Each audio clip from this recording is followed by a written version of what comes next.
It's Vocalo Radio 91.1 FM, Chicago's only NPR music station. I'm your host, Bekoe. Alongside my favorite homegirl, Taylor Faye, is in the building. How you feeling? I'm feeling good. And as promised, Chicago, we got a very special guest, man. I played a joint, right, from Femdot. It was called 94 Camry Music, off the project as well. And that brother is here today with us. How you feeling, Film? I feel good. How y'all feel? Gotta make some noise for you one time.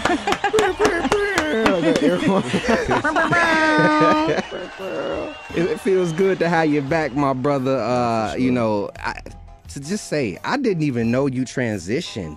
Yeah. To LA. Like that I didn't know. You did it so like secretly. I mean, cause I'm back and forth for real. So I'm really out there just working on the next album for real. So, you know, I'll be back and forth. I'll be here all the time. How has the transition to LA been for you? It's been interesting. It's different. It's a different world. Especially like I was like I was traveling. I was going out there a lot. I travel. Everyone who knows me knows I'm pretty much never home anyway. Mm-hmm. So I was traveling a lot anyway. I'll be there for like a month at a time or something. So now being there for like extended like amount of time and like coming here for a month or coming here like coming back to Chicago, it's different. Like it's just like I don't know. And it's been raining, so it's like I really live in Seattle. Like it's been raining like crazy. Like it's not even like. Has the weather been at least warm? No, not for real. A little cold. It's been, but for me, like I just thought of it like as a change of a season. You know what I mean? Because it's like, all right, cool, it's the wintertime, but they are built for like earthquakes. You feel me? Like the world can move, but don't let it rain for more than 45 minutes. Like street lights is crazy. It's a crazy phenomenon. I mean, being over on the West Coast, do you feel like that's amplified your sound at all? I mean, my sound is pretty much my sound, and it's very much rooted in the crib. So I don't think like LA changes that. I think if anything, I'm just working with different people. A little more sources. Yeah, just a little more resources in terms of like access, because so many people are already there. You just never know what rooms you walk into and etc. But as for like the sound, like my ear is rooted in Chicago. So gotcha. Well, before we get too deep into this, to be fully transparent, I have known Femi for a very long time. Femi, do you want to tell the audience how our first interaction? You know it's real. How we met. You call him Femi. Oh, that's true. My bad. Femdot. I apologize. I'm crying. Femdot. Yeah. We want to tell the folks funny. how we first met. I met say in 2012. 2012, we did a journalism internship at Columbia College over the summer. Mm-hmm. That is where she was the first person to speak to me at the internship because I was in there. The cut. Because I was really using it as a cover up to do all the things I later started rapping about. But yeah, and then that's been my dog ever since, you know what I'm saying? She met me at lunch. She was like, we gonna be friends, and we've been friends. And we've been friends ever since. If you locked in, ain't no switching up. And what's crazy is like, you were doing other things, but also one of the things you were doing was working on your very first EP that dropped that in 2012, Chapter 16. Yeah, what a time. Chapter 16. I can really say I'm a day one. You know, I was there from the very beginning. She was there. But I re-listened to Chapter 16 last night. Straight A Failure, still one of the first track on that, still one of my favorites. Still hits. Kind of crazy. My voice kind of high, but it's kind of crazy though. Nah, it still hits. What memory comes back when you was listening to Chapter 16? What came to mind? I mean, I was going to kick that to Femi. I mean, I think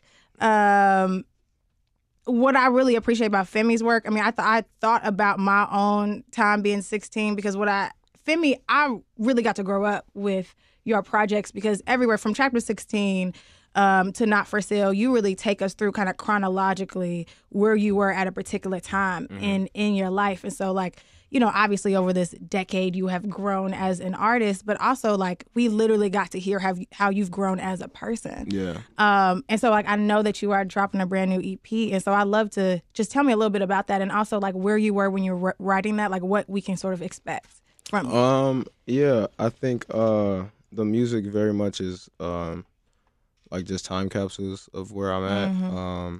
So working on a new EP, and actually like a series of them. Funny enough, they'll be entitled Free Samples.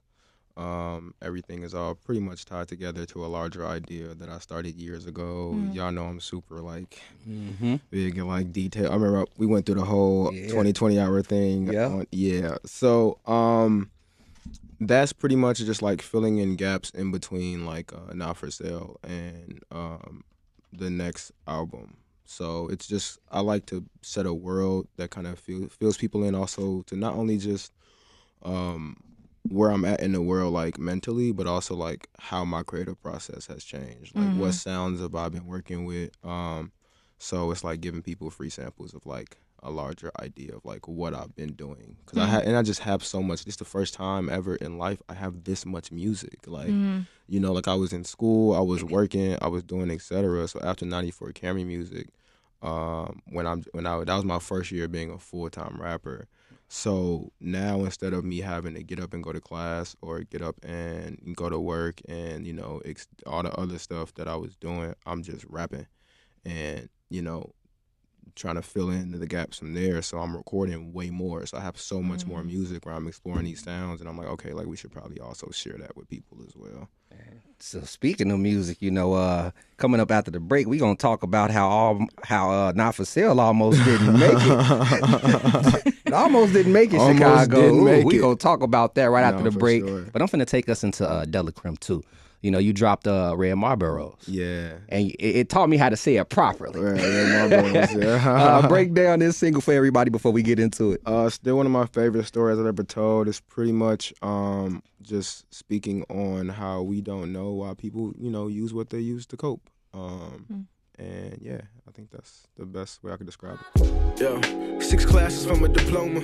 My homie say he proud of me, let's celebrate. So he grabbed him a bottle when he was on his way over. What side of the city you repping? So I was born on the north side. So I grew up on the north side and the suburbs. So north side and then a suburb called Glenwood. Got you. And that's why I went. I'm like north side from the north. You know what I'm saying? West side till I die. But you know that's another conversation. Y'all cool. We can get in there. I'll rock with y'all. You feel me? I love to hear it. Thank you. Thank you, my brother. Y'all my homies. Oh, guys.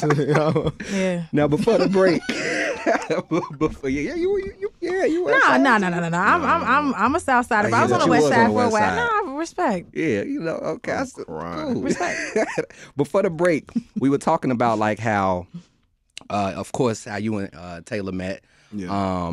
And, you know, Femi, I love Dave. I love it. And we were also talking about, like, lost files. Yeah. Because you was talking about how, like, you had a lot of music on a hard drive. You were writing a lot of music. And then off air, you broke down how you almost did not come out with Not For Sale because you lost about 300 songs. Oh, yeah. Yeah. So I was moving in 2020, just switching apartments in Chicago. And one of my hard drives ended up getting lost, and that hard drive, so I record myself, like I'm able to like engineer and record myself, and then I send things out to get like finally mixed or whatever. So like 94 Camry Music, Not For Sale, like parts of Delacreme I've recorded myself. But what ended up happening is that I lost the hard drive with all of those files on it, all the original Not For Sale files, and a bunch of other songs that I enjoy that now the world would never hear. But thank God that I was already in the mixing stages, so my engineer had the files already. But I have none of those original files. They're all gone. And then like a bunch of other songs that I was working on for like the next album, I either had to recreate or I lost those. But yeah, I lost about 300 and some songs and like 1,000 sessions. Did that kind of like kill your mold to even want to record at all? Like when that first happened, like what did that do for you mentally? Did it strain you? No, because also like, so I'll be fast and I'm Muslim, so like it was Ramadan. During Ramadan, I don't stress nothing. So like it happened during Ramadan, so I was like, hey, well, I wasn't meant to have them. And like I was able to keep Not For Sale still was like saved, so I'm like, all right, cool. So I wasn't stressed. I was like, all right, that means I got to make more music. So I did. Which you are always doing. I think since I've met you, you have been a prolific writer. Obviously, you've had the pencil, and I think people just think like the mechanical pencil is just part of the aesthetic, but like they don't realize like you be writing. I read this interview you did a whole bunch of years ago where you said that you used to write 4 songs a day. Yeah. 4 songs a day, which is great. And I even when the pandemic shut down, you're one of the hardest working people I know. When everything shut down in the pandemic, you and Pivot Gang went on the streaming service Twitch and were hosting regular writing sessions. And I follow you on Twitter. You'll just drop on a random Tuesday night a verse that you did over Drake's Madonna, just just for the fun of it. And you talked about how 94 Camry was the first time you really got to dedicate all your time to be a full-time rapper. I mean, what does it look like now that you have more space to really hone in on your craft, to really do that writing? You found time to do that through all of this, but what does that look like now, having all this space? It's interesting now too, because at first it was all right, I'm writing like crazy, and then it got to the point where now I just write to refine. So I'm all right, I know my niche. I know what I'm good at. I know, okay, what things makes a Femdot record. So it's all right, now let me refine those. I know what I like to go to for rapping. So I don't write 4 song ideas a day now. Yeah. Also, because, I finished school, I finished working, and then I filled that time up with, other stuff. So outside of music, right? So, but when I write, it's just simple. I write really fast, so it's kind of just easy when the idea comes to put it in, because I put in my 10,000 hours 10,000 hours ago. So at this point, you know what I mean? It's I can write in my sleep because I've been writing for literally 20 years at this point. Yeah. So, but yeah, I still beat, I'll just challenge myself to do a random verse or something, or try to talk about something, or sometimes I just write for sport just to, make sure I'm still sharp. If you look at a basketball player who couldn't shoot threes over, last season they could shoot threes now. You never see how many shots he took in the gym. You just see that his shot got better. So with me, it's same thing. If I'm working on melodies or hooks or, storytelling, which I always feel I can get better about, it's it's gotten sharper because I've obviously been working on a specific element over in the off season, I guess. So. Yeah. You definitely sharpen your tool, my brother. Like Tay said, your lyric game is off the chain. And when you get man. to twirling that pencil, you finna go in. And as far as the music, I gotta know too, because you just released a single, which we'll play a little bit later. Yeah. But I've kind of noticed when tour come around, you give people a taste of some new music or a new project. Yeah. So is there something new in the works after the release of Pelle Pelle? Yeah. So we got so Pelle Pelle's out now, which is fire. And then we have some more singles and stuff coming. And then we dropped the first installment of this EP series, the Free Samples EP series that we're working on. So. We trying to feed the people this year, man. I want to make sure people have music to listen to, and it just got to get off my hard drive so everybody wins. You gotta free up some space. Yeah, a terabyte to fill up quick. I mean, okay, so since we're talking about feed the people, and you also sort of alluded to the other things that you did outside of rap, I'd love for you to talk about your scholarship program. So we have just got into year 5 of Delacreme Scholars. So shout out to that. So I'm actually going to be able to meet some of our scholars today. Beautiful. Which I'm really excited about from our new class. But just giving out scholarships to Black and brown students in the middle of the year, and then trying to help with civic engagement any way we can. Just try to make sure the crib look better when I leave than when I got here. If I'm not mistaken, did the scholarship program started off with, it was 1 to 4 scholars? It was supposed to be 1, but they got actually donated, so it was 2 scholars. Okay. And now we give out 10 scholars a year. Wow. Hold on, man. Wow. Because I remember when you first started things, and it was a blessing to be able to do that, and now you went from 1 to 10. Yeah, so we do 10 now. So we're up to 40-something scholars as of now. Yeah, so my plan is hopefully, to just continue to grow, monetary stuff that we can give them and resources that we can give them. And now we're because at this point we've been doing it for 5 years, it's something that is established. So now it's all right, we want to create a real incubator for these students and these artists to be able to watch them grow and give them tools to develop. So it's not just a one-time, you get bread. It's all right, how do we, what do you need so we can support you with our programming? How can we put you in spaces to succeed? So I feel like that's where we can really, help and grow people. So. And before we get into this music break, my brothers, I got one of my favorite joints loaded up. It's gonna take us into this next topic too. But how can people donate and support Delacreme Scholars? You can donate and support our IG, and all of our social handles are Delacreme Scholars, or DELACREME SCHOLARS.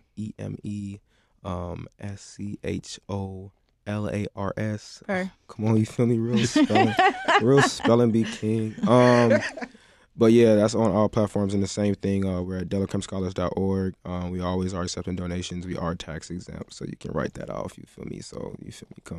Come rock with your boy. I was back on road. I came back home where all the real estate. I'm just selling flows, can't sell my soul. I gotta live. One thing I wanted to ask you, I mean, as somebody who's been in the game for a while now, you're not quite an OG yet, but who's been in the game for a minute. Yeah. I mean, who has performed at Lala, headlined his own shows, been on tours, has had billboards around the city. Oh yeah, that was the thing. And I know for your scholarship, you have Build the Career Fellowship for artists.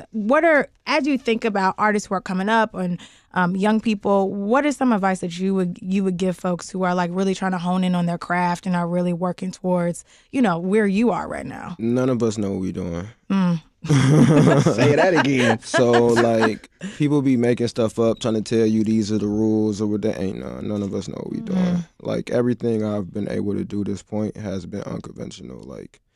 Every step I've taken is something that people said that we weren't supposed to do. So ain't no rules to this for real. Cause you get in these rooms with these people and you realize that don't nobody know what they doing. People just, are prepared for when the luck hit them. That's all. Yeah. I mean, I think one thing that you've always been very good with is being yourself. Recognizing that there aren't any rules, and you could follow this blueprint that people have set forth to be this is conventionally what you should do to be successful, or you could just be you. Yeah, that works the best every time. Because that's the only thing you can't teach somebody else to do is be you. You can't teach somebody else to be like you. It just won't work. You can live in the same house, you could be twins, y'all won't be the exact same. Yeah. So that authenticity works every time. All the things that I thought was flaws, or the things that I was the most insecure about, when it came to my artistry, are the things that's propelled me the most. It's going to keep propelling you, too. Your authenticity is key, my brother. Yeah, because, some people look at how can I stay afloat and do something for clout. You've never been that type. You've always been authentic and true to yourself. So. No, I appreciate that. I'm just also not rapping to be cool. A lot of that going on. I don't need to. You feel me? I'm not if I don't rap, I won't be cool no more. I'm not really. So I'm rapping because it's what I need to do. And that's a career. Right, yeah. It's a straight career for you. And, touring-wise, this is not your first rodeo. No, this we going on our third U.S. tour, or North American tour, because we do U.S. and Canada. So do you feel a difference at all, joining this tour? Oh, yeah, for sure. Granted, no one know what they're doing, but with tour, logistically, we got a bit of a better idea. And the last tour we got, which was a blessing with Saba, we got that 3 weeks before. So we didn't have really much time to prepare. But now we had time to prepare, and we've done tours before. So I kind of know what's going on. I know, all right, I know the venues, right? Or I know, what to anticipate for with merch, or just how to perform and stuff like that. So, it's a little different this time. And then you independent. Yeah. At that. Yeah. So, what's something you would share with artists that are independent like you in your own lane, and then also being able to tour? What's something you could share with them that at least they'll understand how to get to that level of performance? One, people are always looking. I've gotten a lot of opportunities with people who I didn't expect to be looking at what I was doing were looking at what I was doing. Because even then, all my first 3 tours were without an agent either. So it's just relationships of people who either, see me and respect me as a person and as a musician and want to bring me on the road with them. And 2, just the idea of reinvesting. So when the opportunity presents itself, you have the money, because tour is expensive. You know what I'm saying? If you're the artist, you're paying for, driver, or, food, hotel, stay, flights. You know what I mean? They don't tell you about that. right? They don't I don't have nobody else fronting that bread unless you get like brand partnerships. So that's how you get so then as an artist being on tour, like how do you get a return? Usually through like merch and stuff, and like if you do like pop-ups or whatever. But a lot of people come back from tour in the red. A lot of times, because you know, it's just the idea of being able to expose yourself in front of so many people. So if you come back in the black, that's a win. If you come back breaking even, that's a win. We've been blessed enough to usually come back well because of like we do a lot of brand relationships and stuff like that, and sponsorships. But yeah, like most people, like a tour bus is $100,000. Wait, for if you want an actual tour bus, like an actual legitimate tour bus, that costs at least $100,000. Man, I'm gonna go grab me a little, what they call them vans. Yeah, like a little Sprinter or whatever. And them joint, and you gonna have to expensive too. And if you renting those, them like 5, 6, 7 bands too, right? Like if you renting them for a month, right? And then if you want to Winnebago, you know what I'm saying? So people don't think about that. And you got to swap out cars. You're not meant to nothing's meant to last the whole tour. You got to swap stuff out. Got people staying. You still got to pay for hotels, right? How many people you got with us? If you got video people, camera. Like people don't think about that. So it's you got to be really like willing to reinvest into your career and knowing that your money is going back into something bigger than yourself. And just you know, in terms of getting on tour, it's just you know, I feel like being good to people and just you know. In my case, rapping better than most people. Talk about you ain't got to shy away from being honest, my brother. Tends to put me in a position where I need to be. Them bars got you right, boy. No, I appreciate that. And you know, so you're going on tour with Redville. Yeah. And you all will actually be touching Lincoln Hall 420. That's a special day right there. It is a very special day indeed. When does things kick off for you when you will be back on that road? We head out April 11th, so in like 2.5 weeks or something like that. Then we gone for like a month and a half. So yeah, I think we start off in Philly. It's gonna be lit. I love Philly. How do you prep? You know, because I got a chance to see Smino in New York, and I also got a chance to see him here in Chicago, and it got me thinking. I'm like, okay, this, like I said, it's not your first rodeo, so hitting the stage consistently. How do you prep for something like that? Keep your vocals right. I mean, you rehearse and stuff too, and then after a couple shows, you make like you don't find the perfect set until maybe like 4 or 5. It's messed up because if you're the first stop on a tour, you getting like a really good set, but also you getting like 80% because like they still working out kinks. Because you can rehearse all day and forever, but you don't know how something gonna hit until it's in front of people. So you still may have to make a tweak or two. But like like rehearsing stuff, and then we're touring like you know. If you start learning how like to work with sound engineers, like the people in front of the house, to make sure you're not yelling all the time, right? Or you know, what do you got in your green room? What are you drinking? Or how much sleep you're getting? Stuff like that. Like taking care of your body so your voice can last that long, or you're not sick, is key. So it's just little stuff that you figure out, like in terms of what routine worked the best for you. So yeah. And knowing too, before we cap things off and get into this Pelle, I believe you're under new management now. Yeah, partially. It's partially. I mean, Meeks is still with me. Most of the team is still with me. We just added. Yeah, the team's getting bigger. That's what I wanted to know, if the team was getting bigger or if you kind of like, you know, kind of piece things apart a little bit. No, it's more or less the team is growing. Because you know, I need help. Yeah, you growing. yeah, for sure. You growing. So, man, it's always a blessing to have you come through and chop it up with us and show love as always, my brother. I appreciate y'all so much. Well, this joint, Pelle. Do you got a Pelle coat? No, I need one. That's why I want to get one. That's the whole point. No. That's the whole point. No. I couldn't afford one as a youth, right? I couldn't afford a Pelle. So that's why I was like, I might go to the Grammys in a Pelle because I couldn't afford one. You feel me? I wasn't able. I wasn't finna. Who mama was finna go back up? You feel me? It's right. You dropped that, and then I went to the Masego concert on Friday, and the person standing right in front of me had a Pelle on. I was like, oh, this is crazy. Oh yeah, I wanted a Pelle. Nice. I'm still going with the $150. That's the look. So I'm saying, look, check it out though. Had it not been that I gotta reinvest, check it right? out though. You feel me? That I gotta put in the. I would have been grabbed me a little Pelle. You feel me? Like. I love Pelle. I do. I genuinely love Pelle. I mean, that's real, because not only are you investing in yourself, I mean, you are taking money from from your tours and performances, also putting into your scholarship program. Right, And so we right. get it. Even the We get Bears. it. I remember you did something for the Bears. Yeah. That money went to, Yeah, they had to Delacreme put Oh, something. don't bring Yeah. that up. My father is still very upset that he did not get that Lyrical Lemonade Oh, Bear look, sweatshirt. that don't got He nothing to was do so- with me, gang. He called me every month. He's like, Femi, can't get me that sweatshirt. Hey, that It's ain't like, that's not how it works. It's been sold out. Love you, good dog, but that ain't, you know. I know he's listening right now. I know. When I told him I was interviewing you, he was like, I got a question for Femi.